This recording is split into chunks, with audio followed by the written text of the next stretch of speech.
teleconference. Could we do a quorum check and roll call? District 1, Supervisor Alejo. Linda Gonzalez, alternate. District 2, Supervisor Church. District 3, Supervisor Lopez. District 4, Supervisor Askew. Here. District 5, Supervisor Daniels.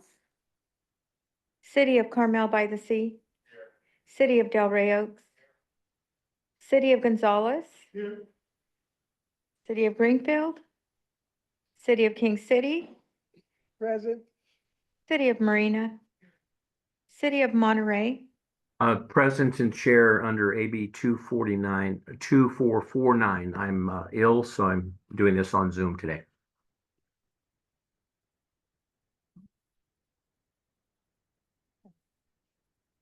City of Pacific Grove. City of Salinas. Here. City of Sand City. Here. City of Seaside. Here. City of Soledad. Ambeg. Here. Caltrans District 5. Monterey Bay Air Resources District. Monterey Regional Airport District. Monterey Salinas Transit. Here. City of Watsonville. CSUMB. Chair, we do have a quorum. Great, thank you. Let's see here. We're just making sure we've got all the rules in place for the AB 2449. While we do that, I did want to announce we have a new microphone system. So you'll notice our microphones here. We want to say thank you to Shane Strong for rattling whatever cages we needed to set up our microphone and IT different system. Going back to the AB 2449, I'm going to pass the microphone over to our attorney to comment. Oh, yes, for the AB 2449 board member, if you could just confirm that whether there's anybody over the age of 18 in the room with you. There is not. This is Okay. absentee. And then just if the board could just confirm that they're okay with the member proceeding remotely when it wasn't noticed for an emergency reason. Any objections? We'll just ask, are there any objections? Yeah, I think that should be fine. Okay. No objections noted. All right. Thank you. And thanks for Thank you, joining Chair. us, Ed. Hope Thank you're you, feeling Chair. better. All right. We'll continue on with the Pledge of Allegiance. And let's see here. Who would like to do? Teresa, would you lead us in the Pledge of Allegiance today? I guess I will. Okay, great. Thank you. Allegiance to the flag of the United States of America and to the republic for which it stands, one nation, under God, indivisible, with liberty and justice for all. All right, moving right along, we'll open it up to public comment. This is for opportunity for any member of the public to address the board on any item not on the agenda today, but within the purview of our board. We'll allow 2 minutes for public comment. If you could raise your hand, we'll call on you on Zoom. Is there anyone in the audience today for public comment? Calling once, twice. All right, with that, we'll move over to Zoom. Anyone on Zoom? I'm not seeing, is that just panelists? I'm not seeing any hands raised on Zoom. Any public comment on Zoom? Nope. Okay, we're not seeing any public comment on Zoom. So we will close public comment and move on to our consent agenda. I think there was one correction to note for the record on consent. Yes, thank you. On consent item 321, which is the Fort Ord Regional Trail and Greenway, California Avenue Multimodal Trail Easement. It's a permanent slope easement and temporary construction easement given by Monterey Salinas Transit to TAMC for the California Avenue project. There are 2 typos later in the staff report and on the attachment where Monterey Salinas Transit is mistakenly called Marina Salinas Transit. So we wanted to correct that. Thank you. Thank you. We do love Marina, but it is Monterey Salinas Transit. So with that, the consent calendar, I'm happy to, any items to pull from the consent calendar or any comments on consent calendar? We'll do the board first. Andrew. Yes, 3.1, 3.14, receive report on conference or trainings attended by agency staff. I saw the report. It's a great report. I wanted to find out, do we have plans to also bring something related to the board, trainings and retreats as well to mirror something like this or a variation of this? When a board member attends a training with the staff, they're usually included in these reports. And generally but not a report out on the actual activity from a board member. Thank you. Any other comments, questions on the consent calendar from the board? All right, we'll entertain a motion. The entire consent? Okay, we have a motion from Oglesby. I heard a second from Rios. We'll open it up to public comment. Any public comment on the consent calendar? In the room? We're checking for public comment online. Did it automatically pop up there? It should. It should, okay. We're not seeing any public comment online? Verifying? No? Okay. We're not seeing any public comment online, so with that, we'll do a roll call vote. Thank you.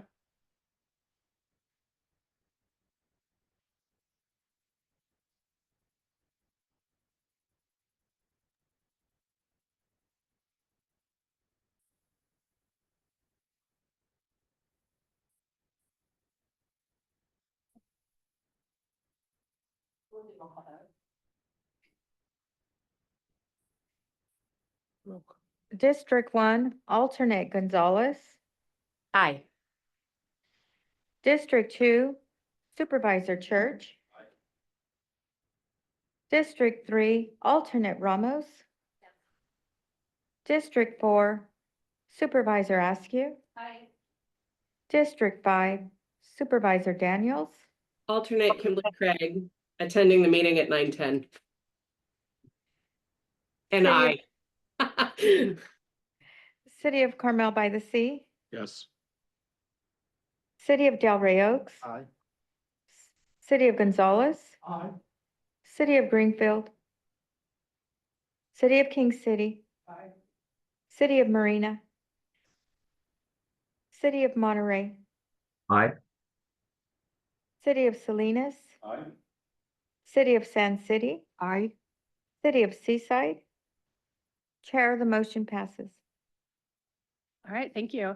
With that, we'll move on to item number 4 to receive an update on our Salinas sidewalk art projects. And we have Ariana Green to present.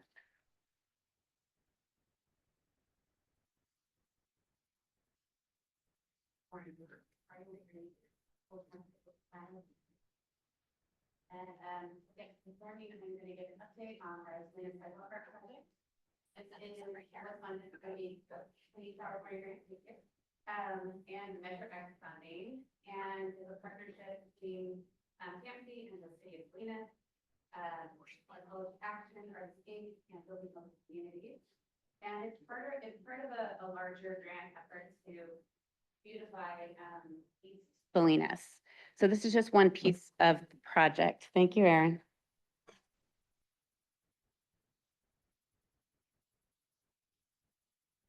All right.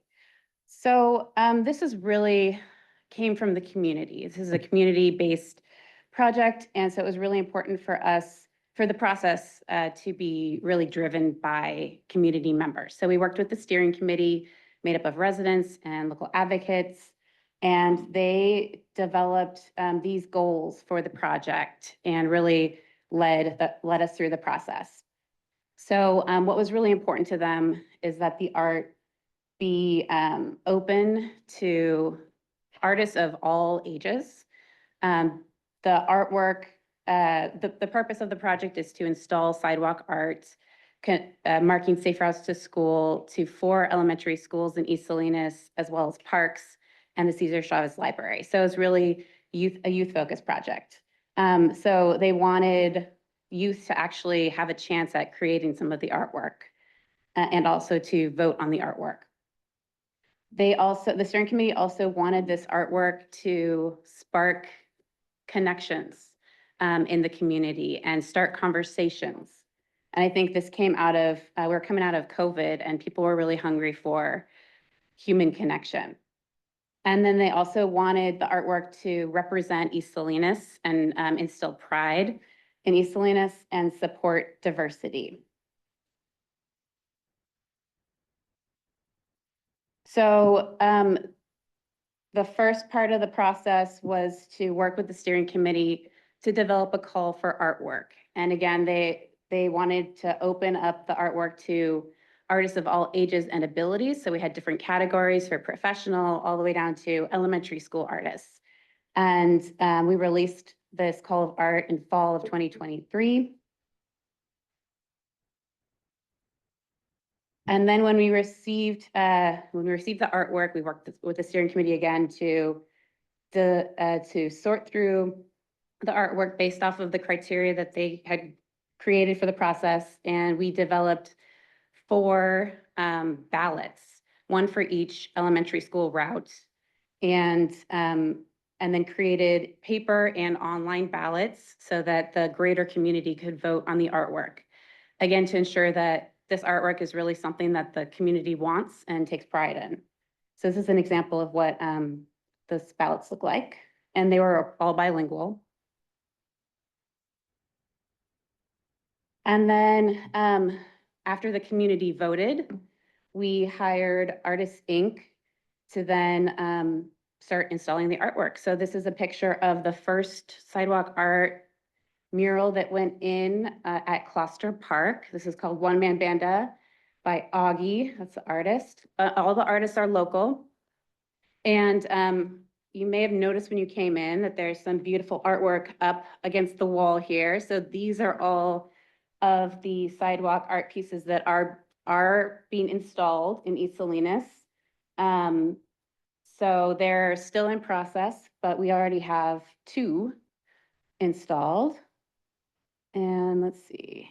So this is the second piece that's been installed. This is in front of Cesar Chavez Library, The Red Pony Inclusive Literature by Geronimo Sanchez. So another part of this project was we worked with some Middlebury Institute students, Spanish students, to develop these art pages, and you each have a copy in front of you. And the idea behind this is that we really wanted to figure out ways to get the children engaged with the art year after year after year. So these pages have information about each piece of art, where they are, and they have thought-provoking questions for the children. And all of these, we have a sheet for each piece of art that's being installed.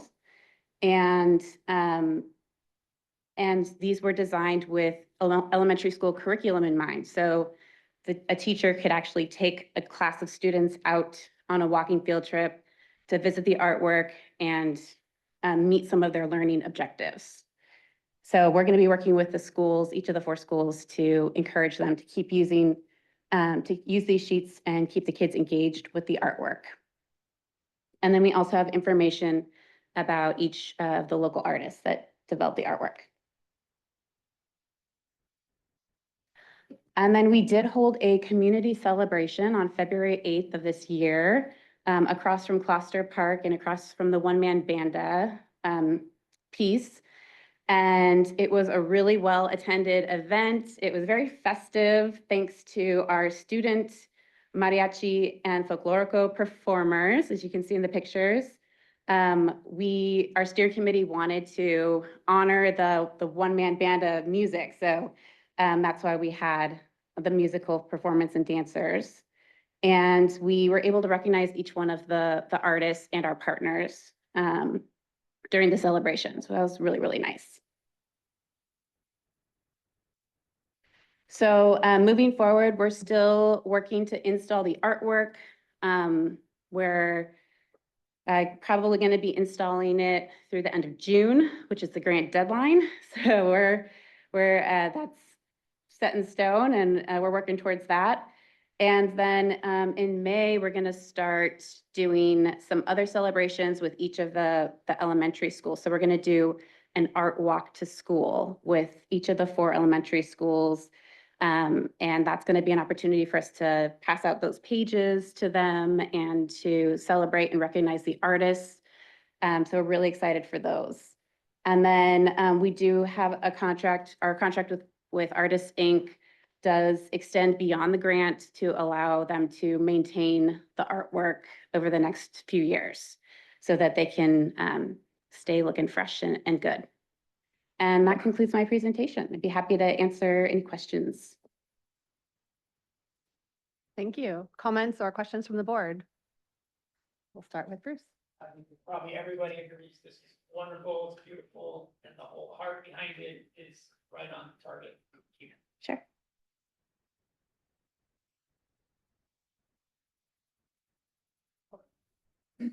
Not wonderful, thank you for that. I think I said. Is this thing going? I'm sorry. Wonderful, I agree with Bruce. I think I said when we first heard about it last time, how do we bring it to the rest of our communities? But I know money is tight, but it's a wonderful program. Yeah, I will say, if I can, we've already secured funding to do this in several of our other communities. So we're working on it. Yes. Yes, it is.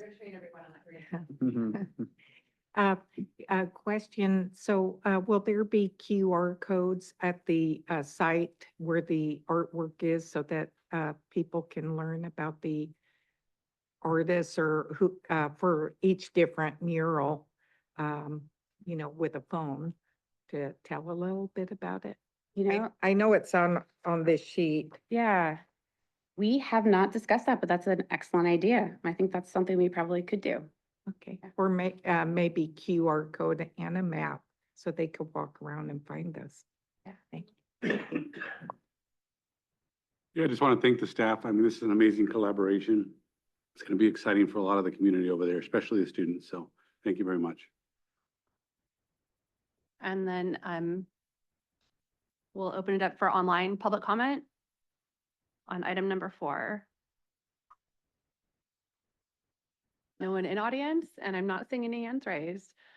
So this is, I think, just receiving the update and really appreciate all the work that goes into this. And I know it makes a big difference for just the morale and the families and the students, and encourages kids to get out and walk to school.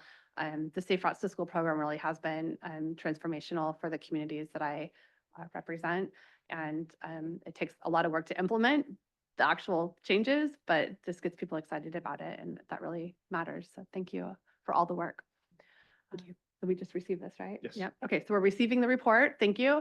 And we can move on to item number 5, our State Route 68 Adaptive Traffic Signal Pilot Project Update. And we have Doug Bilsey to present.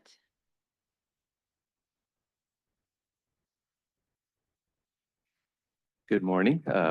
I'm Doug Bilsey, Principal Engineer at TAMC, and I'm here to introduce our team members from Caltrans District 5. Pete Hendricks is the Traffic Division Chief, and he's going to talk about a standalone project that we'd like to talk to you about on Highway 68 to improve traffic flow. I'll hand it over to you, Pete. Good morning, board. Pete Hendricks, Traffic Division Chief. Good to see you. I recognize some of you from prior conversations. We're going to have a little bit of an update today about our development of our controllers with AI. So they are using AI technology to control the signals. It is in order to get the most we can out of the existing signals and the way that they're set up. So with that said, I'm going to hand this over to my branch chief for electrical operations, which has a lot more knowledge on this subject. And anyway, hopefully that helps you and your understanding of this. Thank you.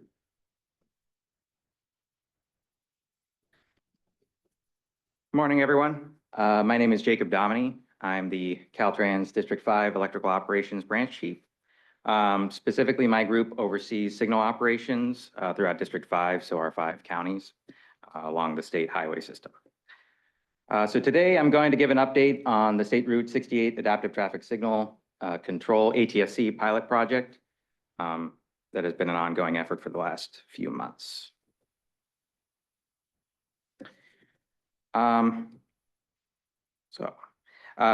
Just a little bit of background. There are 9 intersections. So the section of roadway that we're going to be talking about is between Monterey the Monterey Peninsula and the city of Salinas, State Route 68, which is an east-west corridor.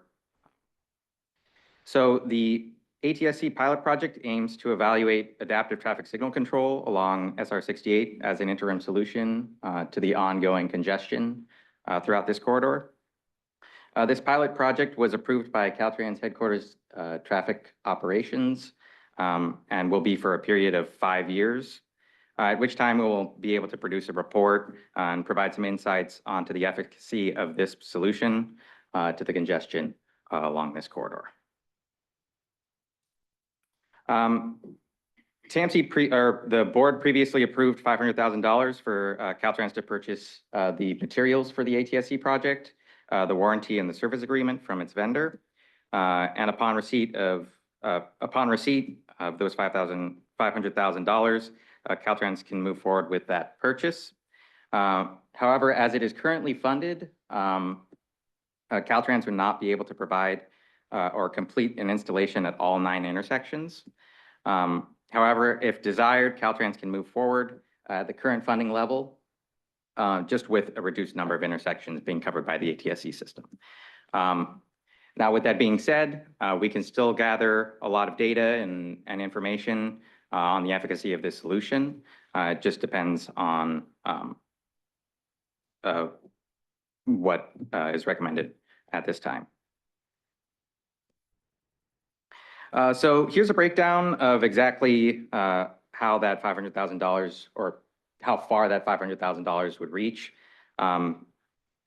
This slide breaks down how much it would cost for 4 intersections versus 9 as currently designed. The product breaks down the vendor support during installation, trainings, material, warranty, and service agreement. And then the support costs covers Caltrans design, installation, configuration, operations, and maintenance that are all specific to this pilot project. Caltrans will procure the necessary materials once Caltrans and TAMC have approved a cooperative agreement and we receive the funding. And Caltrans will be the owner and operator of the ATSC system while cooperating with TAMC staff. The current design and construction strategy for this project is to improve the conditions on SR 68 using the existing facilities. And that includes trying to run, that includes 2 specific assumptions. The first is we will be able to use the existing conduit runs to place new cables at each one of these intersections. As you can see pictured here, these are just a couple of pictures of the existing conditions at these intersections. There's a lot of conductors that run at an intersection, powering the lights, detection, all those different aspects. And so the assumption is that we will be able to place another cable into these conduit runs. The second assumption is that we will be able to place this system at consecutive traffic signals. An important aspect of ATSC is that we are trying to get coordination between multiple intersections. And that being said, the intersections would need to be adjacent to each other. So we can't split this up, have it at 2 intersections here, 2 intersections down the line, and so on. It would have to be a block of, consecutive intersections, all adjacent to each other.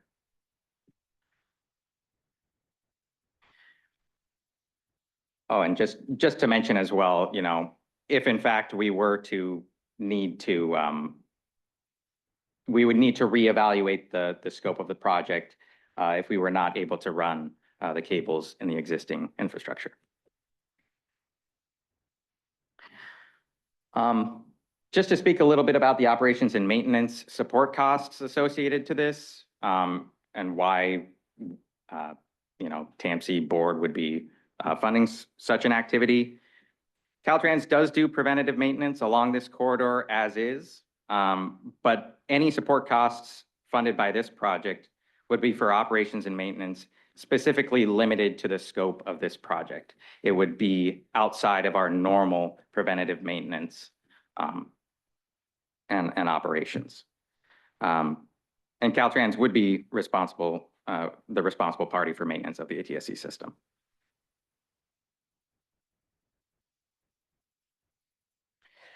This is a few of the test metrics that we are going to be collecting during this pilot project. These are all provided by the vendor's software. There's quite a few that we can collect.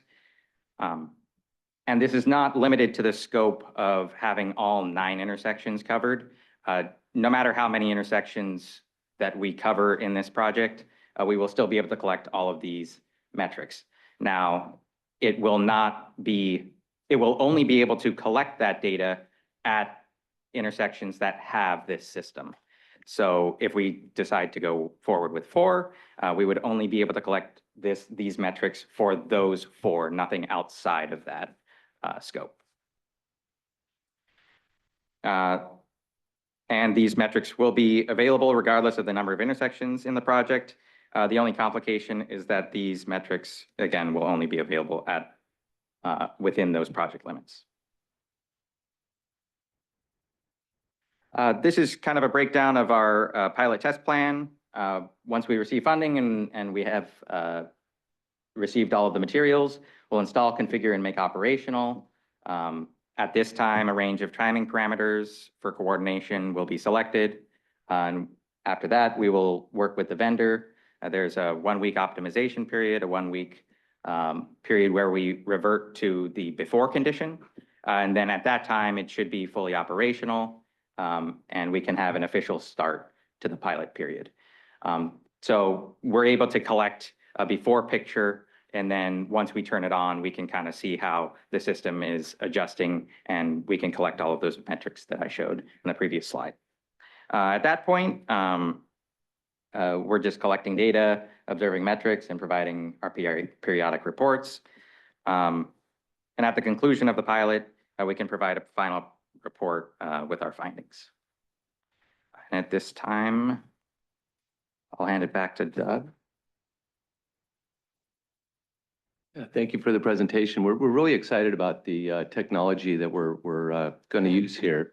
It is new, the AI. So what we're recommending is a phased approach, and that's we're going to do the whole corridor, but we think it's wise to do it phased because of what we heard about the conduit, those pipes. If they're all stuffed and we can't get through them, we're gonna have a whole different scale of effort. So we think we start out small, and so we say we ask you to support a phased implementation of it and authorize the executive director to use the $500,000 you've already allocated, but give us the flexibility to use that to get as many intersections as we can, and then come back to you with those results.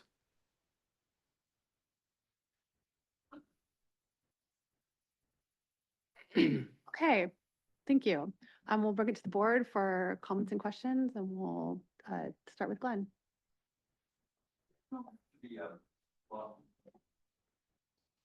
Could you go back to the slide with the metrics on, yeah, there we go. Yeah, the one you just had. Yeah, there you go. Now, some of these I understand, traffic volumes, total delay per vehicles. Pad actuations, I assume, is pedestrian delay. Could you give me a little more explanations of what arrivals on green is, split ratios, platoon ratio is, because it's a little technical for me. Okay, so really what when you look at an intersection by itself, you're just looking at how quickly it rotates around and how well it functions. When you look at a corridor and you're looking at the platoon, that's a group of vehicles that are going through. So you're saying, you know, is this platoon arriving right as the light turns green, or is it arriving right as it turns red? And do we need to adjust it? That's the real difference between coordinated signals and not, is that you're trying to get them all coordinated. And the split failures, the split is the amount of green time each movement gets. And so you see how many times it fails, you know, how much times did you get a split and there was no cars there? You gave it 20 seconds and there was one car, what's going on? So these tell the staff, hey, you know what, something's not there, you get an automatic alarm, you don't have to wait for a call.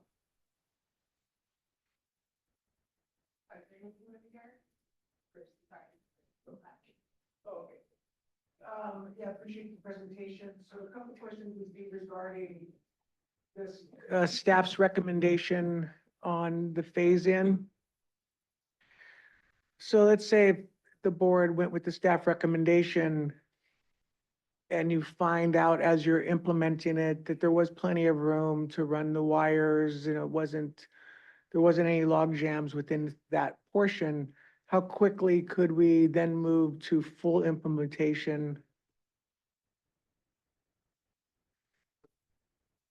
Yeah, I mean, there's still an associated cost and of the materials and support costs.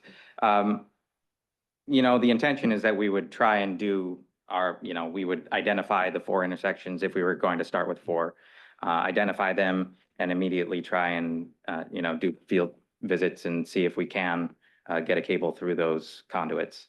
So I would assume it would be pretty quick.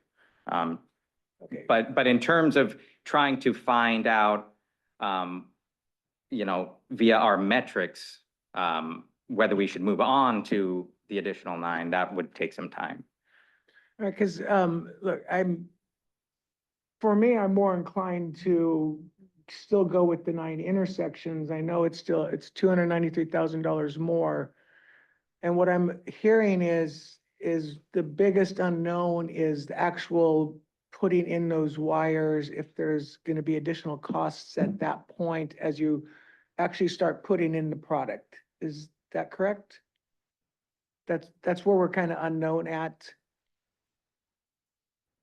Well, the one thing I kind of wanted to clarify, and we haven't talked about it fully, but that first phase isn't to prove, it's not to prove its effectiveness. No. So we're not going to wait around, you know, I don't think we need to wait a long time to see, is it working as good as we thought? We would just say, are the conduits blocked? Do we have, was anything unexpected? Did it go as smoothly as we thought? And if it went as smoothly as we thought, we'd have to come back to you for additional funds and we'd have a better idea what those funds are. Right now, since it's kind of a first time for the district, there's a lot of unknowns until you get out there and you start implementing it. All right, and that's what I was hearing as well. Again, I think we should still just move forward, have it authorized to do all 9. And because ultimately, I think that's where we need to get there to get the actual data that we need for that corridor. My last question, and I'm sorry. All right, so we fund this, and this is just for clarification. After the 5-year pilot program, if it shows that, say, just knocks it out of the park, it takes care of all these issues, we want to keep going with it. At that point, it doesn't become Caltrans operational expense or maintenance expense. It would still be a TAMC ongoing expense. Yeah. Okay, thank you. Good question. Yeah, so after the 5-year pilot period, we would expect that to be owned and operated by Caltrans. Oh, okay. So if it was highly effective, it would just become part of your normal maintenance program and budget. And Yep, it would. all right, awesome. Thank you.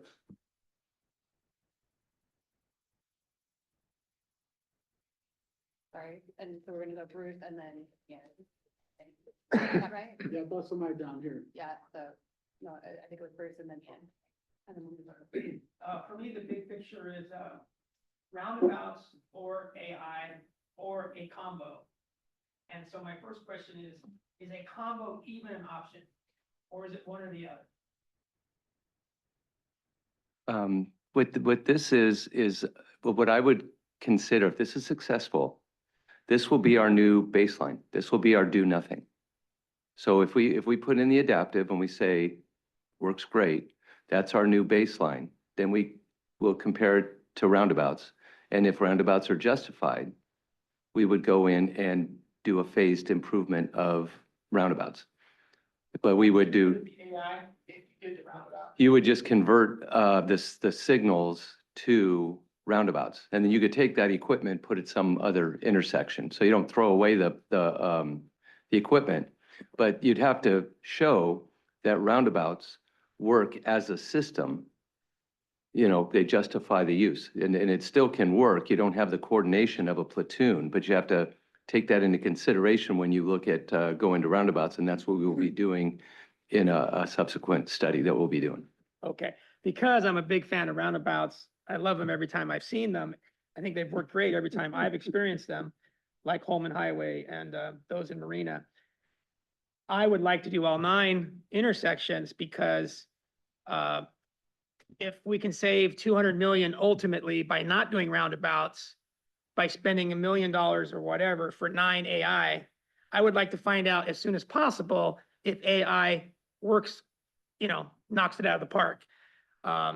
So when we're talking about a multi-$100 million potential alternative roundabouts, which I support to this time, then spending $793,000 for all 9 AI to get the best as soon as we can seems like a really good way to spend money. So I would hope that we would do all 9. And I'm also, my last question is, waiting 5 years seems like our roundabout option will be pretty well down the road 5 years from now, right? So if we wait 5 years before we really evaluate AI, at what point would the roundabout planning and spending be in 5 years? The signals, you know, they work fast. I think anyone that's seen, you know, you put in adaptive, it doesn't take you 5 years to determine whether it's good.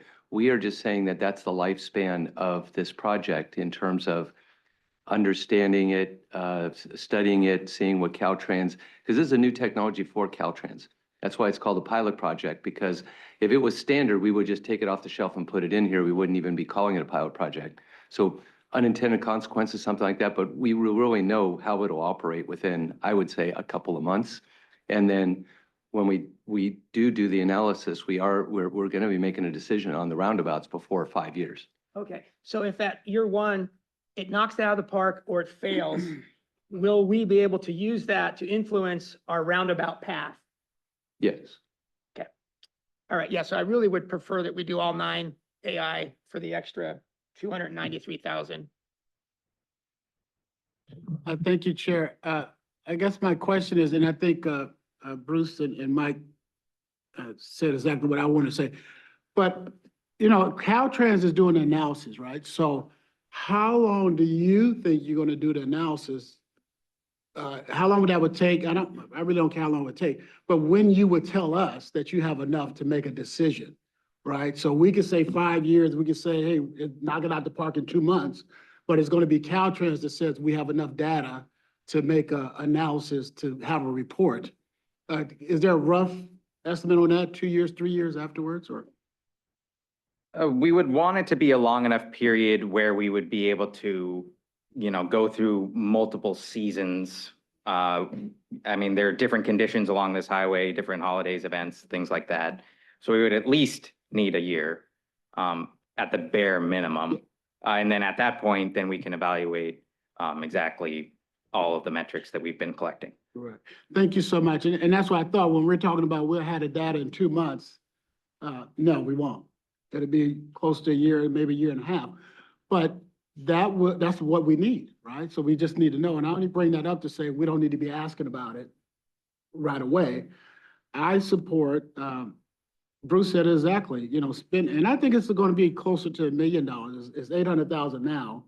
You know, we find some conduits that don't want to work with us, but we should be prepared. I'm not saying today, change it to $1 million. You know, I'm just saying we should be prepared to pay what it costs to put 9 AIs on that route to see if we need to spend 200 million plus 3 years from now or when that data comes back.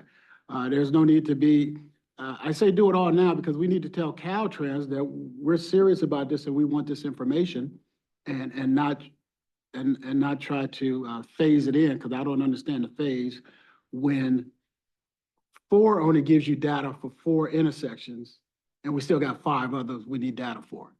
So we need to do the whole corridor, get that information, then we'll determine what we want to do. But investing $793,000 plus incidentals, by the time they charge us, is worth that to understand, should we invest $200 million? And then to Bruce's last point, I think when you start talking about putting in roundabouts, you just can't do one at a time because that messes up your next intersection, right? So it's a big to-do to talk about doing roundabouts. You just don't do them one.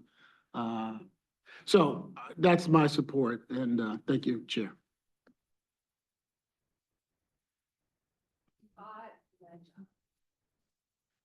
Right, thank you. So you mentioned 2 assumptions. The one is the conduit, the other is the consecutive intersections. It seems to me the consecutive intersections, you can do that. So it's not an assumption, it is. Well, it assumes that that every one of those, so if we were to select that block of 4, and we start with those 4, it assumes that all of those conduits, we are able to run that cable. So that's more of the assumption, is that not only have we identified the intersections that we want to do it at, but that the conduits are cooperating. Okay, so with the conduits, I mean, to me, it looks just like a big ball of spaghetti. Do you have someone that, wears a hard hat, that understands and has seen that, making an assessment of what that situation is at all those intersections? In other words, someone who's an expert that says, oh, we got big problems here, or have they said, yeah, this seems to be doable? Yeah, we do have staff, maintenance staff that has to have, rewire entire intersections at any given time, so. Yeah, but has somebody done that? Have you had someone, like I said, that wears a hard hat, pull that up, look down in there and make an assessment? Yeah. And what is that assessment? Are you saying specifically for this corridor and we have already gone to every intersection? Yeah, or whatever intersections you've gone to. So we what have is that done assessment? preliminary site visits for the design. We have not specifically gone and tried to pull cable. We have not done that as of right now. Yeah, but just look at it and say, hey, we got big problems here, or I'm just trying to get an idea. Yeah, there isn't an easy way to determine from one conduit to the next because every intersection has been installed at a different time. Each intersection has its own design when it comes to the type of conduit. All of those things kind of go into an individual intersection evaluation. As of right now, we use PVC as the standard for our conduits. In previous years, we've used galvanized rigid conduit, which breaks down over time, especially if there's a lot of rain.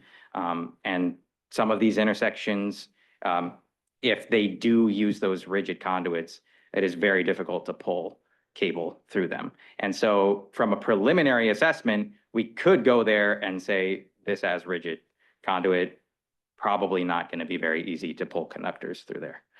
Yes. You almost hit it, yeah. The thing with the galvanized is we work with this a lot. So the pipe rusts from the inside. So you can look at it and see there's space. You can calculate and say there's capacity to put more conduits or wires in.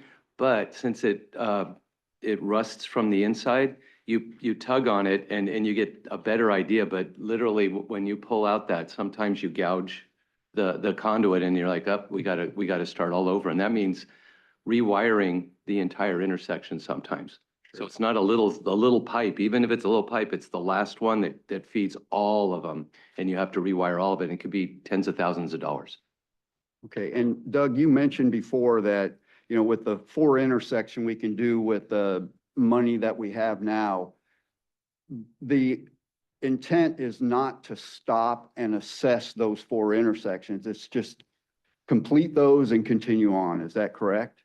Yeah, and we'd be more comfortable getting 4 done for 500,000 than saying 8 or 9 done for 800,000 essentially. So I think the point being is, we don't know for sure if the 800,000 gets us all 9 until we've done it, but we can go on with it. It doesn't hold us back from, we don't have anything holding us back from going to the 8. But the Or nine. intent is not to say, okay, we did those 4, let's get some feedback on it, do an assessment, and then determine whether we move on to the other 5. That's, Well, I would say we could go with a fail safe. I mean, if signals work, you get an idea and it takes you months and months and maybe years to look at special events. But if it just does not work at all, if this technology does not work, that might give us a pause to say, hey, let's look at the 4 and we should get a warm fuzzy on the 4 before we invest in the whole 9. So this is new technology.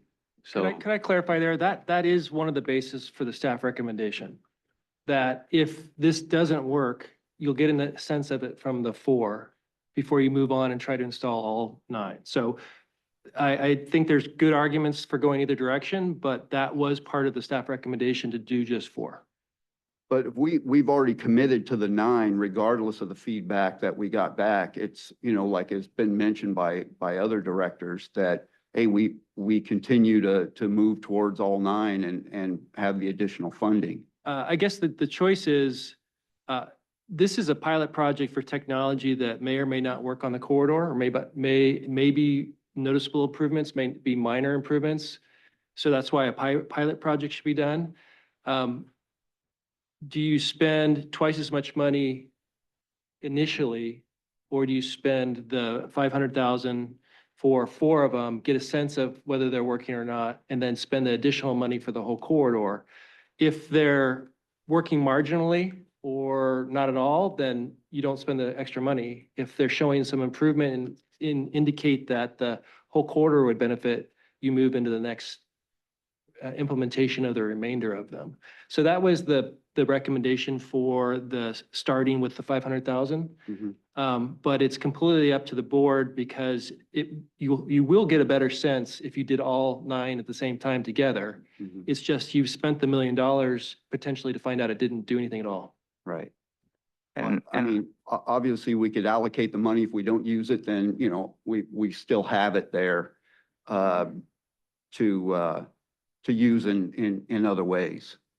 Yeah, and I'd also like to just add to what Todd is saying, in that we're still collecting the metrics, even if we were to just do the 4. And the key metrics that we really want to see is, are we getting a large improvement in the corridor progression? As in, are we seeing a noticeable improvement on the traffic volume going through those 4 intersections? And obviously, if we expand it to the 9, then we're seeing that full progression. We should see that same improvement through all 9. And so the idea is, if we do 4, we're still collecting the metrics. We're still getting that same data. It'll just be on a reduced scope. Thank you. Could you go back to the metric slide?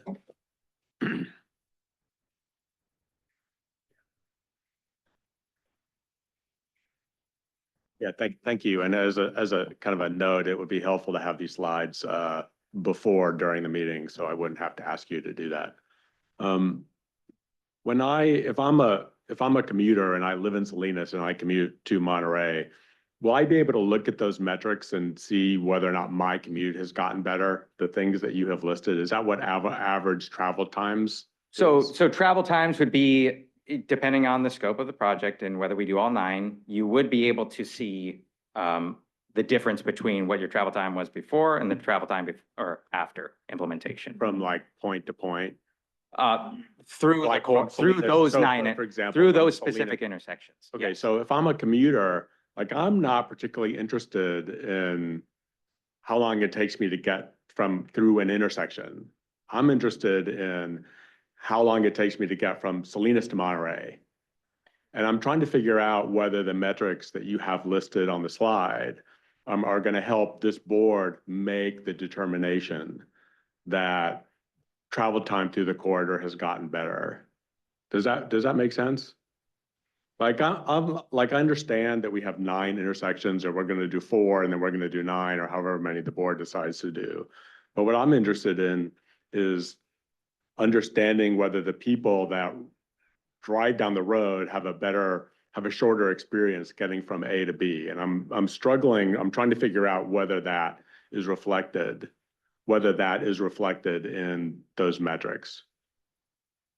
Yeah, so I mean, there are additional solutions that we could investigate. One of them being a Mac grabber device, which allows you to place it at 2 points.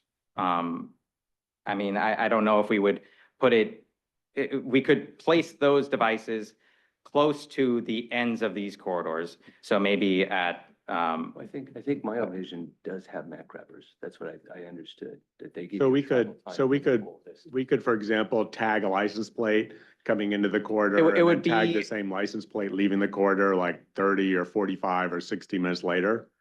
And we could get, you know, the sort of information that I'm positing reflects the sort of the experience of the commuter through the entire corridor, not through an intersection.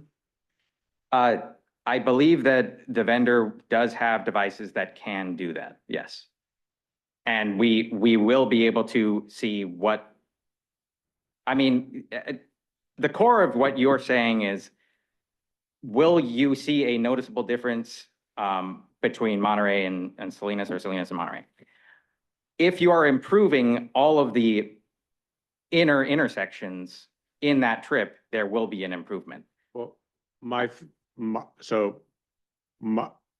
question is, like, suppose 5 of the intersections get better and 4 of them get worse, so that installing the system on one intersection kind of upstream results in a problem that's downstream. How do we know that that these things sort of cancel out or work better? Like, the thing to me is, like, does my commute get shorter? Like, that's, you know, in the end, I'm interested in, you know, this project is of interest, I think, to everybody here, because commutes are going to get better, not because the time at Jocelyn, not because the intersection at Jocelyn Canyon Road works better. And I'm trying to figure out, and I think, you know, I think when I asked this question, you know, I had a brief conversation with Mr. Muck about this the other day, and he was talking about doing 4, you know, and I think this has come up here, you have been talking about doing 4 intersections in a row. And so so 2 follow-up questions are, 1, is that the right thing to do, given that I'm interested in point A to point B, not what is happening at 4?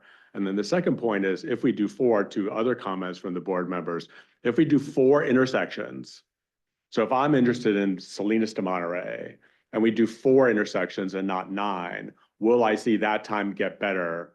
And will that inform a decision to do the next 5? Like, Yes, like, am I going to go from 45 minutes to 43 minutes and say, hey, that's pretty significant? And then when we do the last 5, we'll go from 41 minutes, but I need the 45-minute number to make that determination. Will I be able to get that? I mean, I believe that the 4 intersections, if we were to start with that, would be a preliminary evaluation on whether we should do it on all 9. And then if we do that determination, we've collected these metrics, we know that the travel time through those 4 intersections has improved. At that point, we can make that determination to say, or recommendation to say, if we were to do this at all 9, we will see this amount of improvement on travel times through the entire corridor. And let me make it real easy, is that this is all technology-based. I'll be driving it. I've already driven it hundreds of times with a stopwatch. So you have a stopwatch in I your have a car. stopwatch, it works.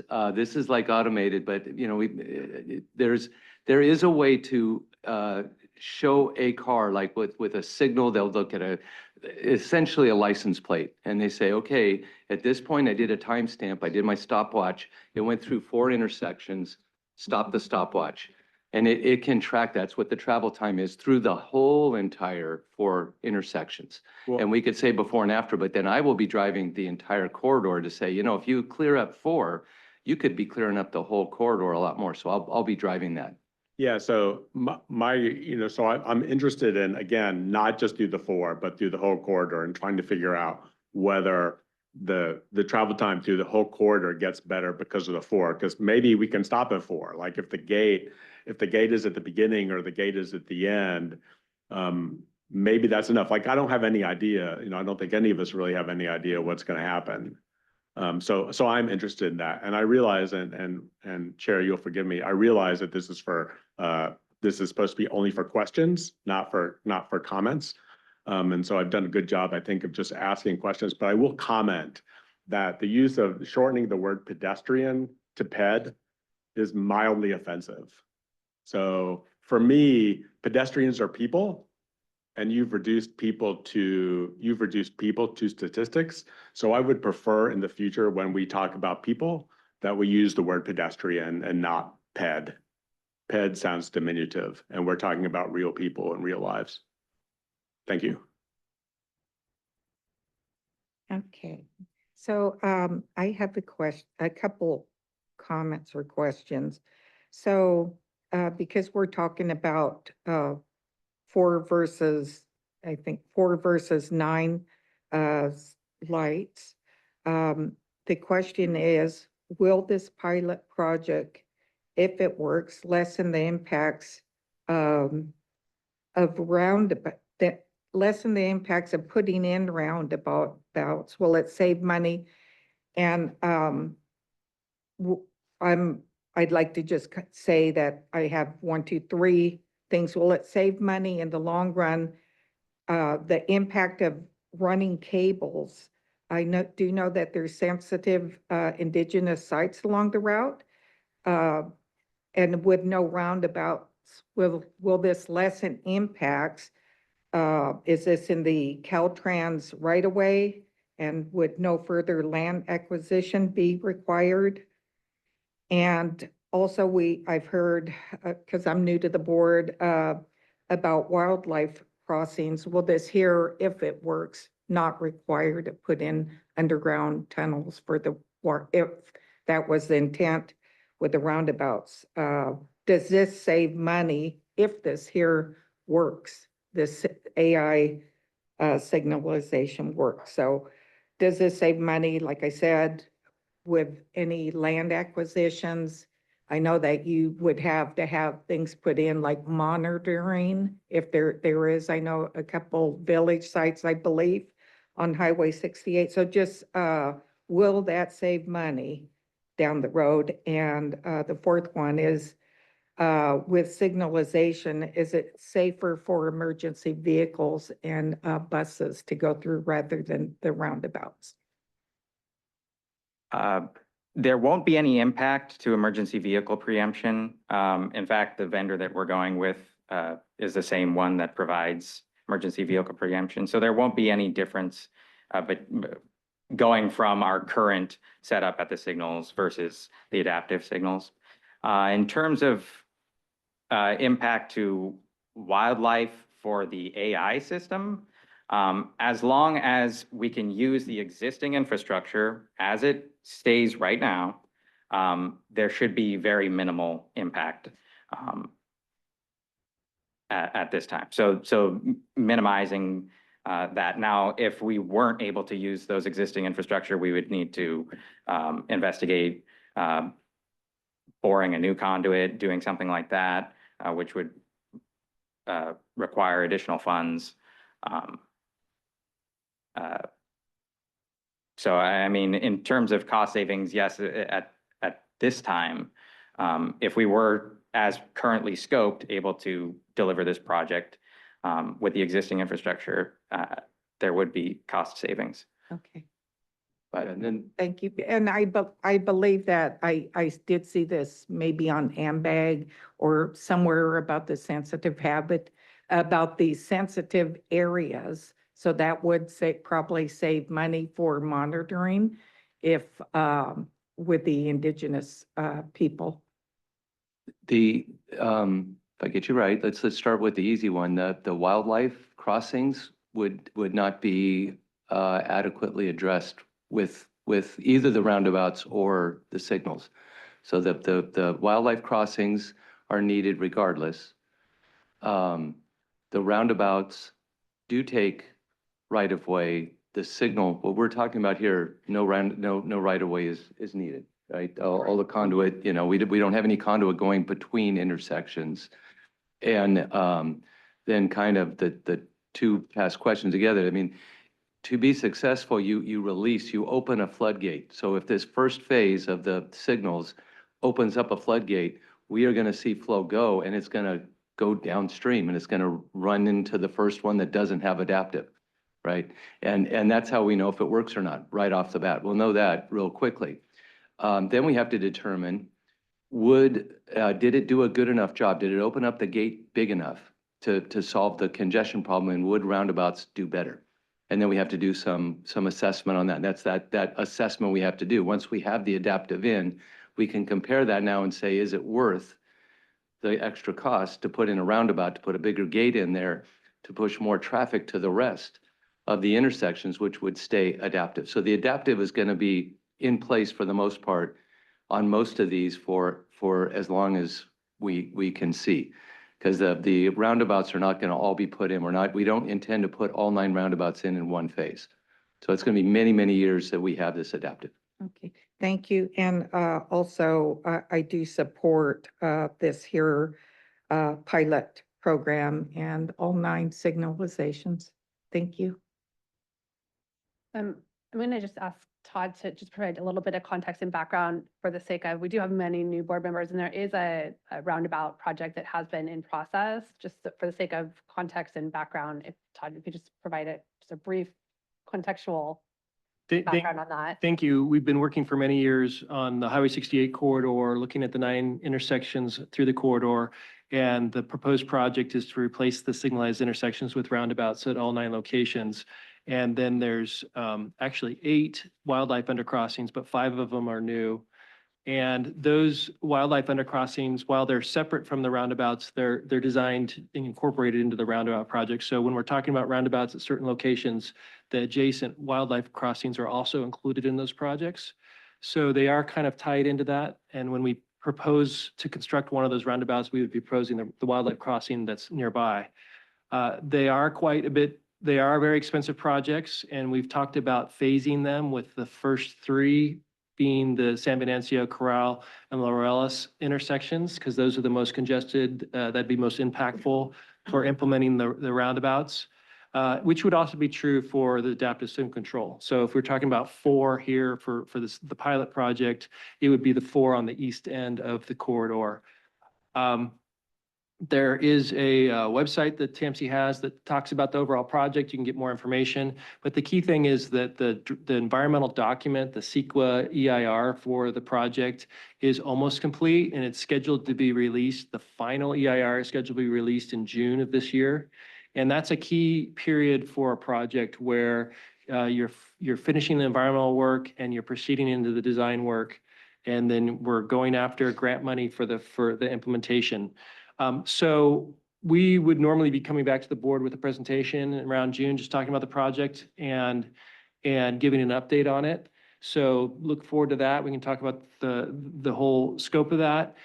This is interesting because we're talking about a pilot project as more than likely an interim step towards the roundabouts, but these can act as a standalone project, and they can certainly, if at all 9, if they're successful and working well, the roundabouts will take a long time to fund and build. We're talking about 3 out of 9 as an initial phase for roundabouts. The remaining in the corridor, if the adaptive signal controls benefit the corridor, they'll be there for a long time, and so there's a lot of sense in continuing them. It's really just a matter of what's the most effective way of proceeding. Great, thank you. Let's go to Kate, and then I saw Glenn. We use these. Sorry, And you need to turn the, Thank you for that. A quick question before I ask the rest of my questions, but would TAMC move forward in building those 3 roundabouts at the same time? Or do you think even with phase 1, you'd be doing 1 at a time? So we would be looking at funding all 3. That would be the proposal that we'd go after state grant funds to fund all 3. And if we were not successful, we would reassess what options we had and how we might proceed. And then as far as constructing all 3 at the same time, they probably would be, and it'd be similar to the Imgen Parkway project that's going on right now in Marina, just as an example. So my question then is about the bigger picture of whether or not we can really get a full determination of the impact of this adaptive signalization effort on the four, which it sounds like you've all been having that conversation, so I don't want to detract from what's already happened when I wasn't here. But when we talk about the roundabouts, I've always been under the impression that, 9 roundabouts is the project. That's what's being analyzed. But there may be a future where it's only a portion of that project and the initial roundabout could be just one, works along with some widening of the road at certain places. Like there could be a future where it's not all 9 roundabouts. And so that's number one, just please correct me if I'm wrong. We're looking to improve the corridor at the least cost possible. And it's not, it gets confusing for the public when we talk about it as 9 roundabouts, which it makes sense. We need to analyze the 9 roundabouts. That's the future, but I see it on a continuum in terms of what ultimately will be needed to solve this big problem. And so when it comes to this conversation about the adaptive signalization, we need to know if this works. And because if for any reason, well, if this works, then it's also going to help us determine what the final project is. Because like the option of a variety of both a combination of roundabouts and street widening and whatever that may actually solve the problem, this additional option could also help us solve the problem as we move toward the final project. So again, I don't want to detract us from what's already been had when I was not here, but I just really do think if there is any chance that reducing the number isn't going to give us the full picture, I'd like to make the investment and get the full picture.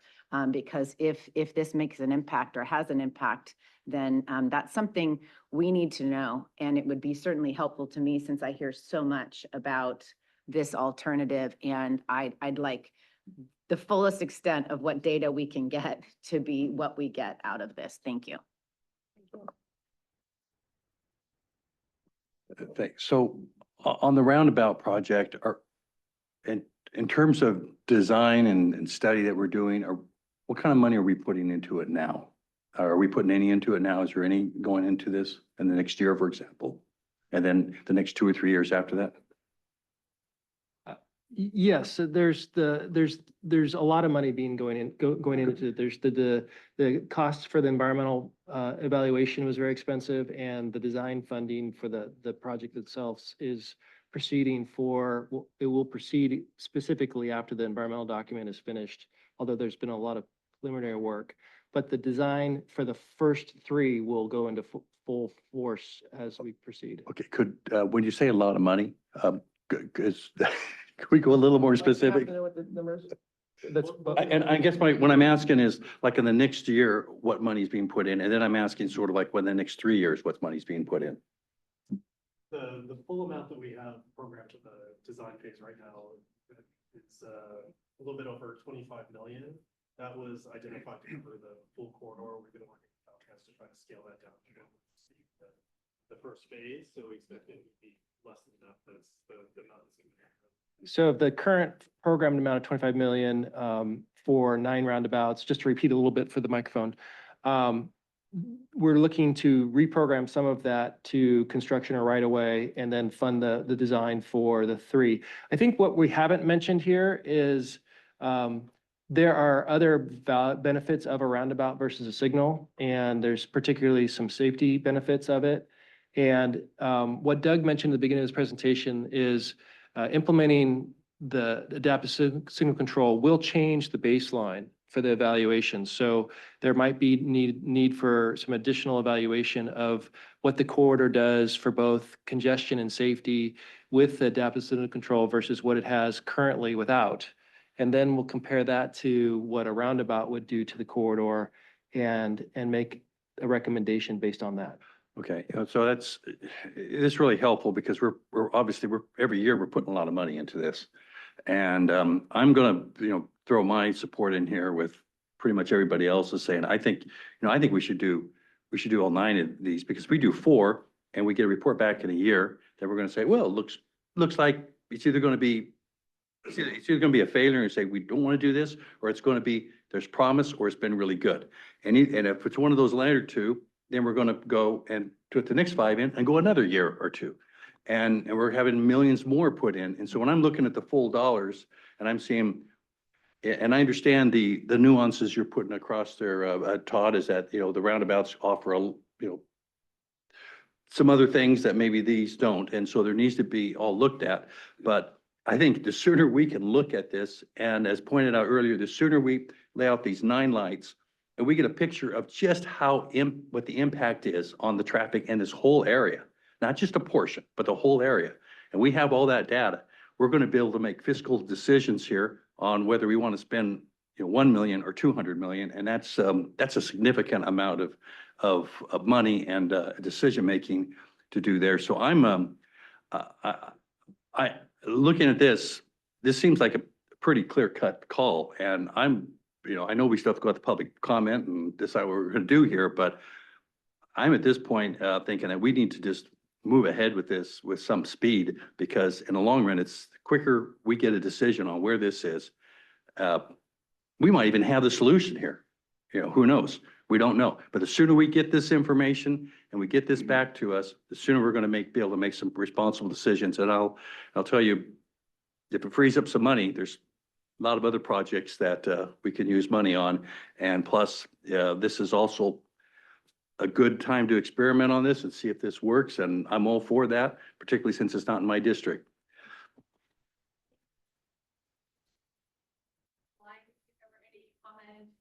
I did see hand raised, so, or we might. Okay, we do have some public comments, so we'll get to that in just a second. Okay, I wanted to make a brief, full comment, I think it's, in some ways, I'm recalling back to, years ago, as an alternate on TMZ, when we were receiving some of the initial information about the roundabout. Chair, can you use your mic? We can't hear you. Thank you. I know I was reminding everyone about that. I said, thank you. I was calling for any public comment online from our board members online. Did you have any public comment, Ed? Or board comment on this? You want comments right now? Yeah, questions, comments from the board. No, I'm going to listen to the public first. And then I'll Okay, have- perfect. So I was going to make a brief comment, just recalling back to years ago as an alternate on TMZ, when we were receiving some of the initial information about the Highway 68 corridor, and the traffic data and some of the options about the roundabouts, and realizing that even the roundabout project itself, it wasn't necessarily even going to, over time, reduce transit times along Highway 68. It was just simply going to reduce the rate of increase in traffic. So rather than having the time that it takes to get, from one end of the corridor to the next, from increasing, from 40 minutes to 50 minutes to 60 minutes, it was going to reduce the rate at which that increased. So as just a context for me, realizing that. But I do think it would be beneficial, just given how long that project has taken, and sort of the turnover on this board, to get a presentation. So I know with the EIR coming out, maybe that would be a good time to just sort of do historical review of the timing, the history of that project, and sort of what led us to where we're at today with this as being in front of us. Because it is, in many ways, I think the discussion is, we have one project that's in the works on the corridor, and we're being asked to, invest money in sort of an alternative project, but without having the full background and knowledge of everyone being on the same page about the other project that we're also moving forward on. So I think that is important. And then I also, I want to just acknowledge that I hear our TMZ staff, and I think I hear our Caltrans staff saying that they're cautious about the new technology. And so the recommendation, and I'm to only proceed with the 4 intersections, is an initial starting point.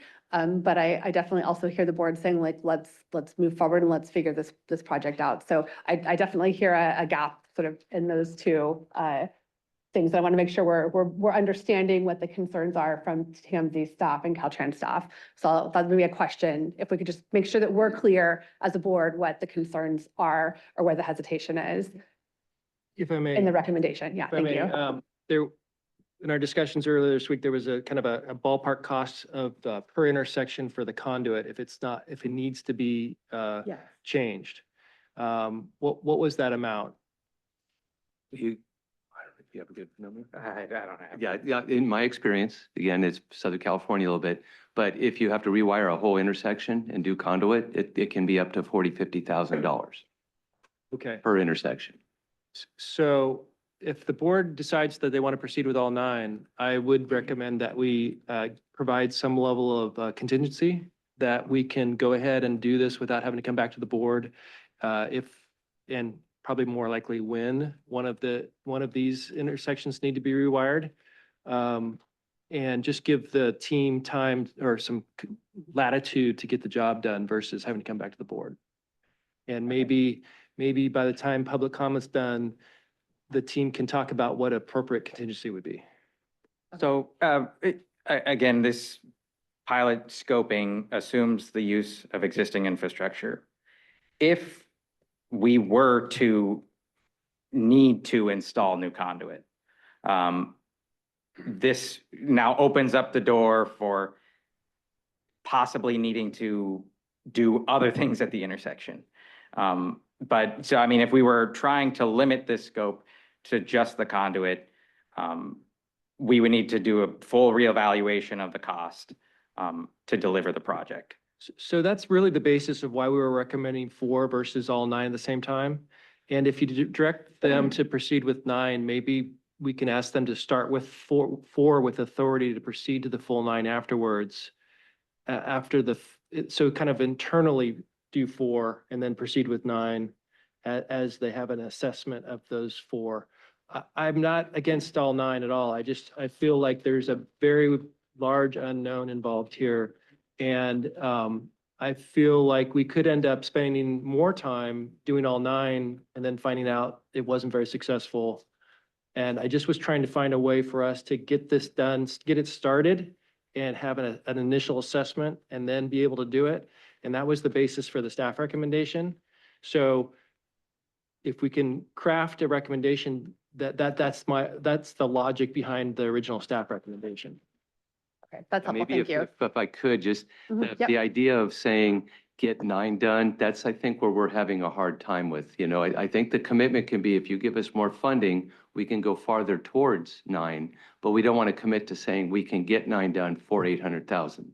I think that's the concern of how the motion would be is, if you give us more funds, we can go farther. And then if we find something that's going to be a big game changer, we could say, hey, put on the brakes. and I come would back also to it. like the Caltrans team to focus and install a certain number first versus trying to install all 9 at the same time and having it take a lot longer because you end up finding some types of problems that you step back and have to resolve. So that's part of what we were trying to do with the staff recommendation. Got it. Thank you. So it's what I hear is that there's potentially risks. So we've got a couple assumptions here, but to be really clear that we understand that there are risks and unknowns once we start digging in and pulling wire out, that we could find things that could cost more. And you're telling us that you're not really clear exactly how much more that could cost at any particular intersection. Yeah. Am I hearing that more Exactly. Yeah. clearly? We're completely in support of what Todd just said. There's a lot of unknowns. We're trying to be nimble. We're trying to do this without going out to contract. We are utilizing our own maintenance forces to do this work. It's highly unusual. So we're trying to do something to make the most out of the existing infrastructure, signals. And see what we can do with it for the years to come until the roundabouts or whatever, the project gets built. Okay, that's helpful context for me Okay, to thank you. hear. Thank you. And our council has a comment. Oh, yes, just as a legal matter, just to inform this, I think it's a very good debate and appropriate conversation. But just since the matter is agendized as to authorize the executive director to use the $500,000, I think that it would maybe be more appropriate to vote just on that recommendation. And then with the understanding of the conversation today, to come back at a future meeting regarding greater funding, because we're talking about possibly double what's on the public agenda. I'm thinking, just jump in, yeah, to my point of order. Okay, hold Yeah, on, let's see, let's go to. I mean, I think we can make an point of- amendment to anything that's agendized on here, either go less than 500 or more than 500 is the way I understand most of Yeah. items on our agenda. You can absolutely go less, and I think that there's just, when we're talking about double, possibly triple, if there's contingencies, that might be starting to get into. But I think reasonable minds can differ on that. I just wanted to make that note. Sure. And then do we have a second? No, I would speak. Okay, we'll get to that. Okay, great. Okay, perfect. Thank you. So, we'll go to Ian and then to Mike. Thank you, Chair. I'll be quick. You know, the thing is, you know, I appreciate what Caltrans is saying and what they're doing. My quick question is there a big problem with doing 9 if we had the money to pay you to do 9? That's really what I want to get to, right? I like the point that you said about you're doing it on your own dime, own people, but would adding 9 really cause that much concern if we were able to pay for it? We just don't know if we can deliver all 9 intersections. I know At we one would love time? to see At one that time? Is done. that what you're saying? At one time? We're gonna be utilizing maintenance forces. It would be 1 intersection at a time. And so, the unknowns are the conduit and the condition of that. So the sliding scale approach could be beneficial in that regard to see how it goes with the first 4 and then keep moving forward after that. Okay, so my question is, but you would be okay if we authorize up to 9? Absolutely. Okay, that's what I wanted. Thank you so much for that. Yeah. And I'm gonna be very quick with this. I'm just, at 500,000, we can get 4. For what we see in the presentation, for another $293,000, you can get 5 more to do the whole corridor. And I expect a contingency. We expect problems, right? We do this all the time. We leave our cities to come here, so we understand contingency, right? But part of what we're doing now is when Caltrans start, they say they're gonna start because our recommendation on the east end. And I think that's the Salinas end, and I have no problem with that. But everybody speeds through Salinas end to get to Monterey's end. How many years are we gonna be backed up over there waiting for a roundabout? 25 years from now. But at least if we had AI for those 24 years, that would make sense. That's what I want you guys to think about is we talk, you know, this project about 25 million to get some roundabouts that we're not gonna have for 6 years. And that's 4 of them, 3 of them if we had the money, whereas when is the other 6 coming? So why would we not spend $1 million, $1.5 million to do 9 AIs as Caltrans can get it done and just go for the next 30 years? But if we're to the point where the only thing we see is roundabouts and we can't even do $1 million, $1.5 million to do AI, then I'm concerned with the push for the roundabouts. Right? It just seemed like that's the drawback is, oh, well, we had a project to do roundabouts and to plan for those 3 or 4 roundabouts is $25 million. But when you guys talk about spending $1.5 million to do 9 AIs, well, we're not sure if they even work. We don't even sure if it makes sense to do them. I don't buy that. And I really don't appreciate the pushback from staff. I understand the recommendation, but we talked about the 9 AIs already. We supported that 2 or 3 times. And to talk about spending these $25 million, $200 million over the next 30 years, if we get lucky, but we're debating about $1 million? What about those traffic? What about those people stuck in the traffic on the 5 intersections on the north side, or the west side of 68 for the next 6, 7, 8, 10 years to get 3 roundabouts on the east end, right? And so if we're talking about people, we're talking about traffic, we're talking about helping everybody out, it's 9 intersections, not just 3 and not just 3 roundabouts, even though those are the most impacted. But you speed through not speed through, but you go through the roundabouts and you got 5 unimproved signals, because we didn't put AI on them when we had an opportunity. And we're talking about, you know, it's just, I don't know why we would be hesitant to do this if we're serious about roundabouts. If you guys talking about spending $200 million, but somehow you can't spend $1.5 million. So thank you, Chair.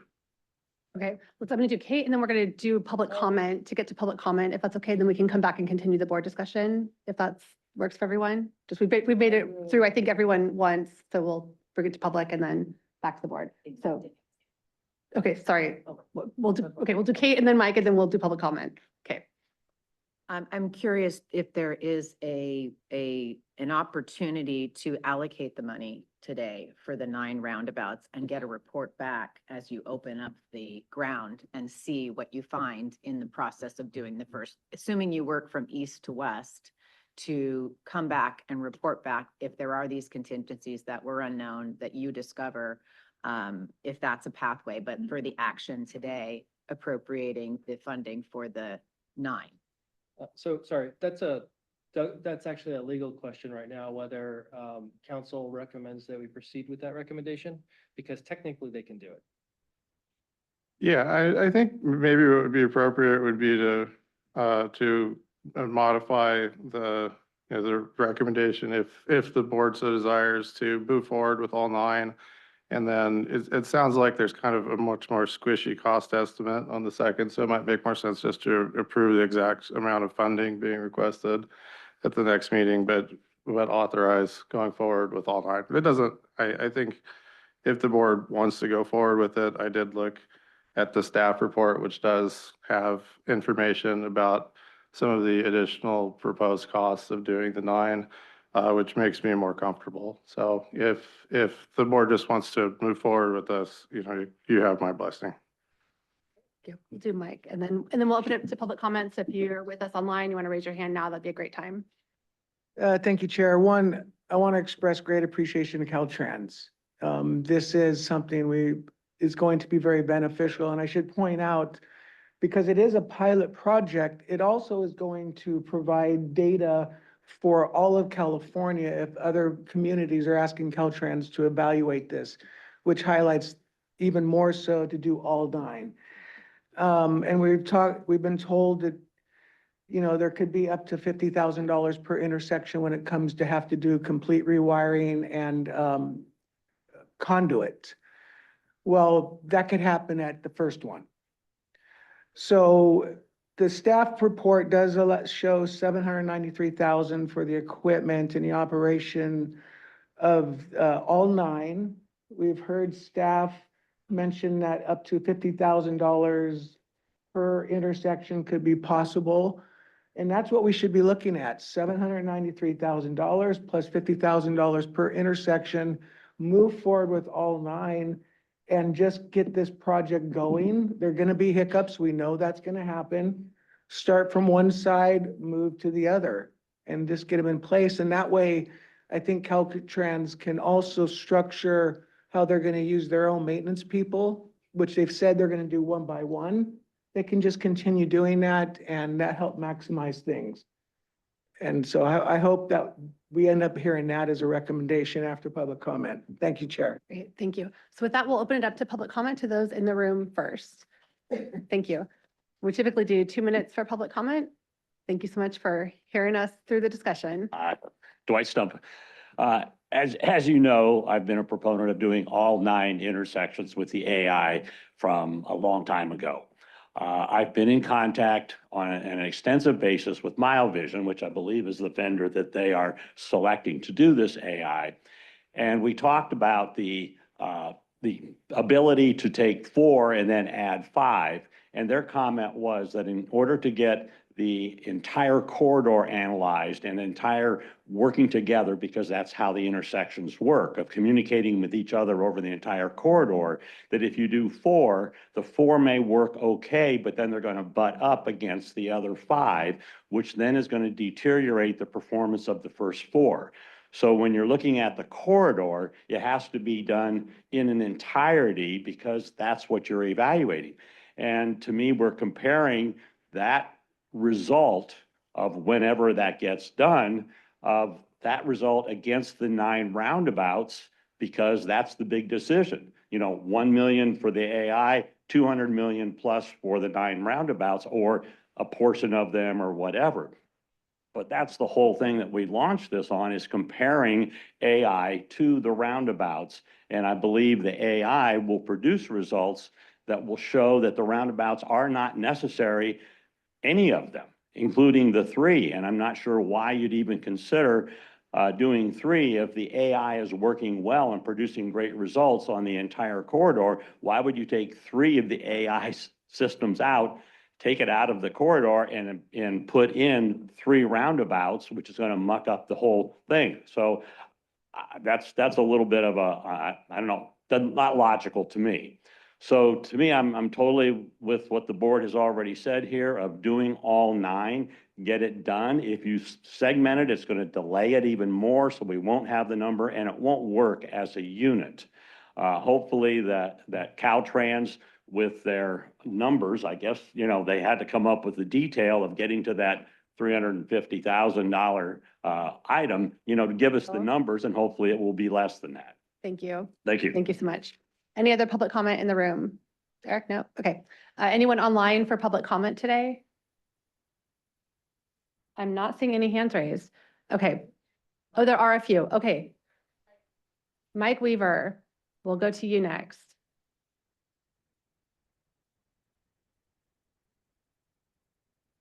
Mike Weaver for a public comment.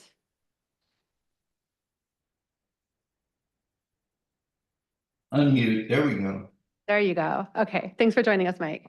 Thank you. Mike, we have a long-term resident on Highway 68, an activist and speaker trying to make things better, and served on the TAMC Citizens Advisory Committee for 2.5 years. I support all 9 at once also, or as quick as it can be done. And I remind TAMC something that hasn't come up today. It is Highway 68 is a recognized and scenic highway in the state of California, and the roundabouts are going to ruin the scenic highway. Indigenous sites were brought up today. There's potential indigenous sites both at San Benancho and Corona Terra. It just makes so much more sense from an environmental standpoint, from just a practical standpoint, and from a money standpoint to do all 9. Thank you. Those are my comments. Thank you, Mike. And it looks like we have a phone number ending in 815. Sorry, 185. 185. And you'll need to press *6 to unmute. Good morning. Can you hear me? We can hear you. Thank you for joining us. Okay, perfect. Well, I just want to echo what Mr. Ian said. He said exactly what I was going to say. Also, what Dwight also said, I want to echo that to save time. But I think that if the TAMC Doug is going to be doing the driving along 68, I kind of feel that's a conflict of interest because I feel like he's more about the roundabouts. So I think that it should be a separate person doing that study because I really feel like TAMC is more prone to the roundabouts. So any type of sabotage, I would say, I'm not going to say that particularly word, but could ruin the chance for the AIs by having an independent person coming in and doing the study. And as far as the roundabouts, again, we don't have pedestrians along 68 that I see, and I'm a lifelong resident here and barely see any pedestrians. And I think that's what the roundabouts are trying to get is pedestrian bike pathways. So I think, again, the AIs is the way to go because when Caltrans adjusts the light without AIs, they work very good on Highway 68. Now, if they can get all of them adjusted, that would be great. But having AI should work. Other cities have it. It works. And one thing about the cabling, doesn't Caltrans have records of what kind of cabling is underneath the ground at each intersection? That will tell you if it's conduit or if it's PVC or whatever. You should already know that information and be, ready for that. So I just think that, again, it might be a conflict of interest, whoever's doing that driving back and forth for this AI program. So that's my comments. Again, the other people have really said what I had to say, and I just think the money-wise, it's a lot cheaper to do that, and everybody's trying to hurry up and do these programs, but this is the fastest way to figure out if Highway 68 is going to work for all the residents. Thank you doing so much AI. for your comments. We are out of time. Okay. Appreciate you Thanks. joining us today. And I do see Mayor Ana Velasquez on as an attendee. Although you're not able to vote as a remote participant, I did want to give the mayor a chance to comment on the discussion if desired. Okay, I don't see any other hands raised on Zoom, any other public comment in the room. Okay, last call for public comment. We'll go to Barry Jones and then close public comment. Barry? Okay, I think I've unmuted you. We can hear you loud and clear. Thank you for joining us. Very good, thank you. Yes, I fully support Dwight's proposal and everything that he's been doing. I've worked very closely with him and with MyoVision, and we're fully confident that they actually have the expertise to actually pull this off for 9 roundabouts. It's been done all over America and other parts of the world, so we got full confidence in that sort of thing there. One of the things I'd just like to thank the councillors and members that have actually spoke up in support and listened to us over the 12, 15 months that we've been doing this and pushing for adaptive AI to be incorporated. So thank you very much to everyone there. All the points that are made about in the time, looking at the whole corridor are all very valuable. Couple of points I'd make on the funding side of things. The funding indications from Caltrans, a big chunk of that, guys, is over a 5-year period. So that's a back end sort of thing. In terms of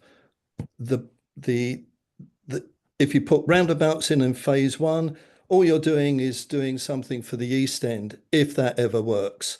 AI will give you benefits both in the AM peak on the east to west and the PM peak on the west to east. So you're really hitting everything as soon as you can. And if you can get it going and operational by September, you will be doing the whole of Monterey a real benefit. And I think the last point is one about optimum design. The data collected out of the whole system here, I said I think the very first time I spoke to the board that if you do this, you will get the real optimum data to give you optimum design for whatever you decide to do later on, if you need to do it. So thank you everyone for your going forward, and I hope you all do vote to make it happen. Great, thank you so much. And with that, I don't see any more public comment hands raised, so we'll close public comment. We'll bring it back to the board for one more round of comments discussion. Bruce. Yeah, I hope that the motion is to move toward doing all 9 as soon as possible, using the 500,000, come back. Mike, please. Can't hear you. I hope that the motion is to move ahead with all 9 with the $500,000, and if our legal advice is to allocate the additional money at a future meeting, so be it. I just want to read one thing I saw on the screen during the presentation, that doing only 4 will result in reduced insights on the efficacy of this solution along Highway 68. So I think that we're in agreement that we don't want reduced insights. We want as much insight on the whole corridor, as possible. And I lastly want to say thank you to the staff of both Caltrans and TAMC. I've been educated today to learn some things I didn't know from the staff report. So I see the problem that I didn't know before with Caltrans, their own staff, doing extra workload intersection by intersection. And so I just hope that if they can get 1, 2, 3, 4 done, we can start getting information from those as they find time to do 5 through 9 without having to come back to us for nickels and dimes, not nickels and dimes, I'm sorry, without having to come back to us for more funding. So I hope that the motion allows for the full funding of the 9 and respects Caltrans and TAMC's understanding of this work project. Thank you. And we'll go to Ed online. Oh, thank you. I just wanted to offer my perspective, and I appreciate the fact that staff is unveiling and revealing the unknowns. And I think Todd addressed that very accurately, because we do have an unknown cost as identified by Caltrans and the project leaders in this. So I'm hoping that we can get to a motion that can cover that at some point, or if that's a future allocation agenda item. So I support the 9. I don't normally want to get into a public policy where I'm gambling with the taxpayers' money and very concerned about, awarding a project where we don't really know the specifics. But this is a unique project where we really don't know until we start opening it up with those additional 5 intersections with the wiring, and a robust conversation I really appreciate from staff and from Caltrans. One additional thing is I want to just remind us all that this is something that is novel for some cities. The city of Monterey does have it already, and it's worked very effectively on Lighthouse Corridor. But my perspective here is that we should appreciate the fact that we have staff being conservative with the dollars, and they're offering us a choice to get this success. And so I support the 9. I support the fact that they've identified the dilemma in making this decision today on the additional costs. But I don't think this is gambling. I think this is wise investment to solve an age-old problem that we've had for that entire corridor.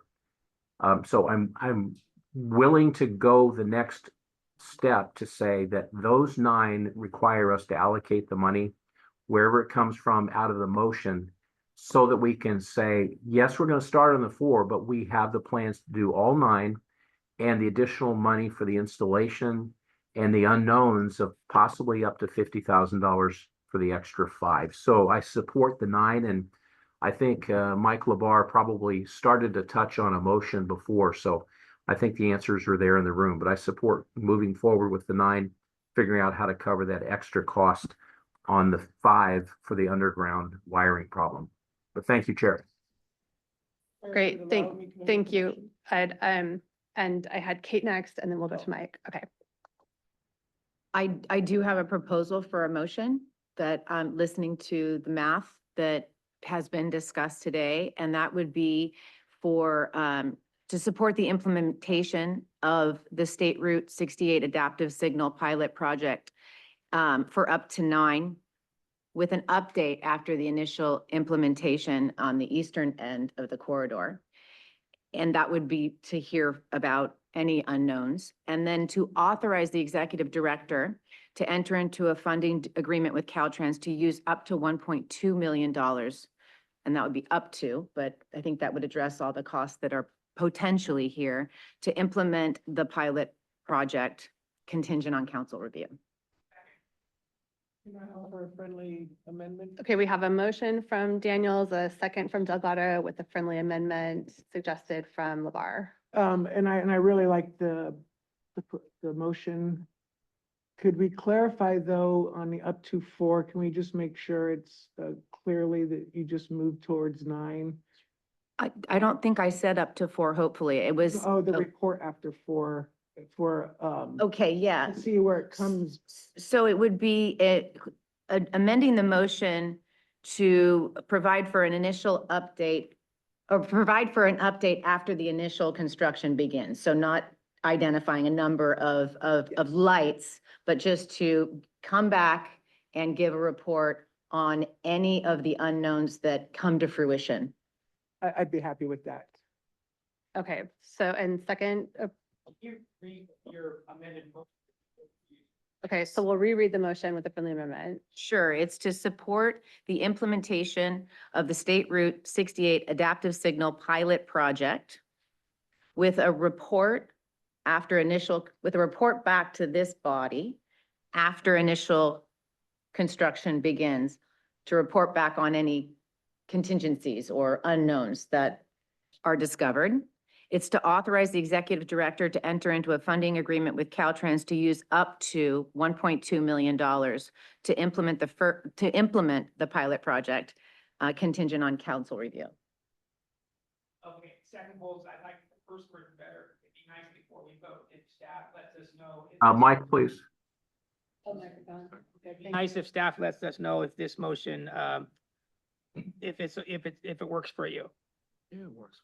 Well, it does work with us. I think, we will enter into the cooperative agreement with Caltrans, let them get started and then let them have some flexibility on the implementation so that we can follow up with the board as soon as we have information. Thank you. On the question. On the question for Ian. Yeah, thank you, Chair. Two things. Well, I want to go first by saying, we appreciate staff, appreciate working with Caltrans. I think the object is, it's more beneficial for us to let them know we want 9.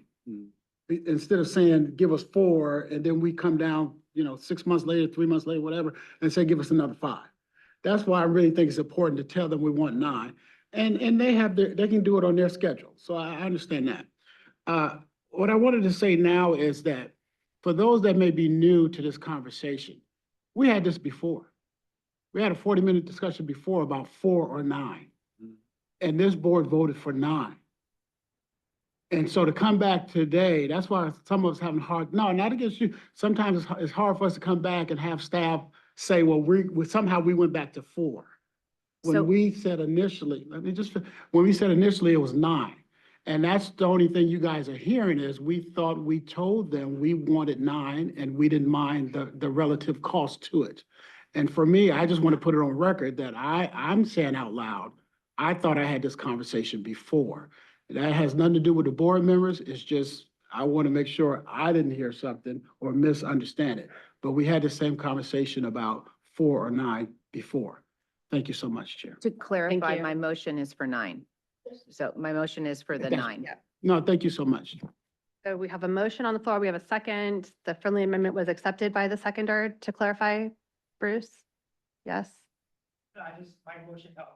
Held, your second held, thank you. Okay, so with that, let's take any further comments, discussion, dialogue. I don't see any other hands raised. Well, let's take a roll call vote.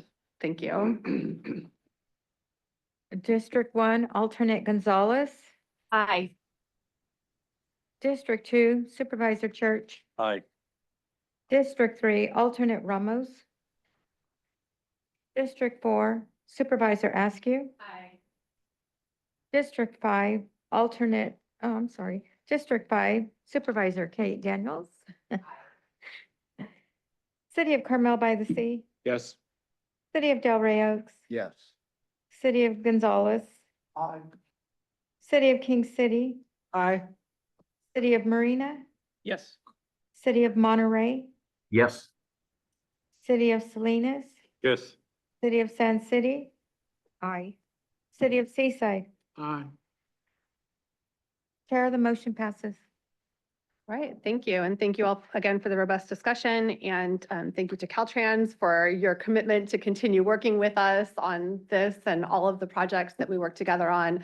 We recognize that this is a lift for staff, but we're really appreciate having you as our team members on this. So thank you. And to TAMC, yeah, let's get it done. Okay, moving right along to item number 6, which is to receive reports from our transportation providers. We'll start with Caltrans. Do anything more to report for Caltrans? Yes, Good okay, morning. thank you. Good morning, Am I Chair. wrong, Caltrans team members? Okay, here we go. Thank you. Good morning. Good morning, board members. My name is Kelly McClendon. I'm a senior planner with District 5. 2 quick announcements for today.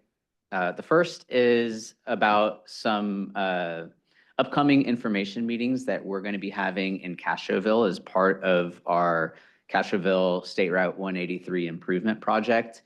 And that project includes rehabilitating the pavement, addressing some bridge maintenance needs, and then also improving multimodal features, including transit stops, sidewalks, driveways, and curb ramps along Merritt Street, Highway 183.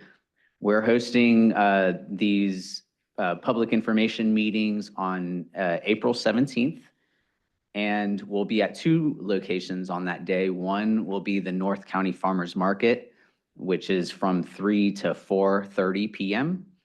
And then after that, we'll also host a meeting at the North County Recreation Center gym from 5:30 to 7:30 PM to share more information about that Castroville Highway 183 improvement project. Secondly, I'd like to mention that my second announcement, Caltrans District 5 and the California Transportation Foundation are offering 3 scholarships to high school seniors. Each scholarship is $1,000 of an award, and these are intended to recognize and assist students who are planning to pursue a career in the transportation field. The applications and directions can be found by going to the Caltrans website, navigating to District 5, and then selecting the link, which should be prominent, that identifies District Employee Scholarship Program. The deadline for applications is May 15th. That's all I have. Thank you. Thank you very much. Next, we'll go to Monterey Peninsula Airport. Who do we have with us? Do we have anyone from the airport with us today? Do we have anyone? I don't see anyone. I don't see any. I don't believe we have anyone from the airport with us today for an update. So with that, we'll go next to Monterey Salinas Transit. We have Carl Sidoric. Thank you, Chair. 2 things. Next week, April 1, will be the 10th year anniversary of the collection of Measure Q, 1/8 of 1 cent percent sales tax. And just to let you know, over those 10 years, with that very small amount, we've provided 1.2 million passenger trips on the MST Rides program for persons with severe disabilities. We've carried over 660,000 seniors and veterans on our specialized seniors and veterans and mobility routes.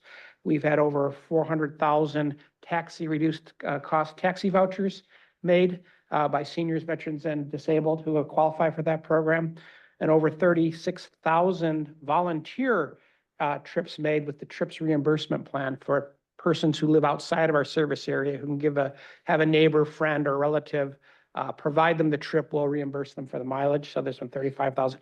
There's also been thousands of individual and group training sessions and several thousand hours of our navigator volunteers helping people in the community.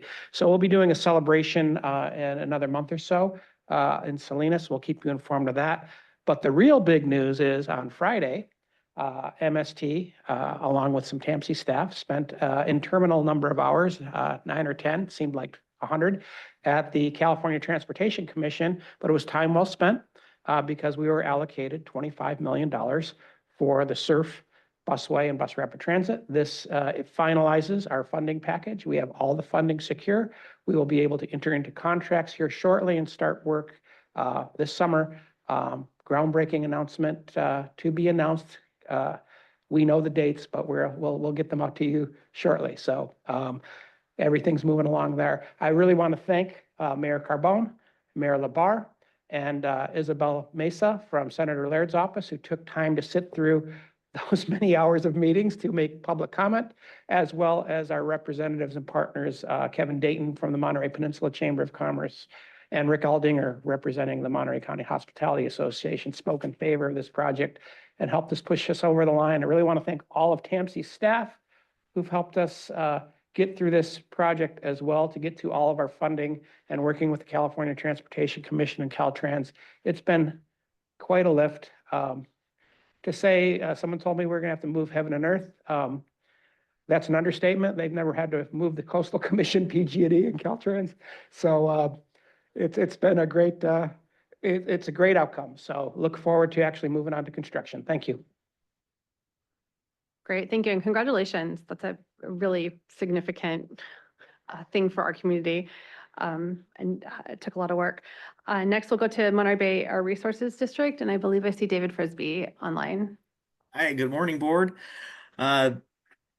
We have several grant programs that we're working through right now. Monterey County Office of Education has received a electric school bus through our Community Air Protection Program. We've entered into an agreement and actually started work on a project in Moss Landing. A company called Monterey Bay Eco Tours received a pass-through grant for $2.2 million from the California Air Resources Board, which we're administering. It's to build the first all-electric propelled whale watching vessel in the Monterey Bay.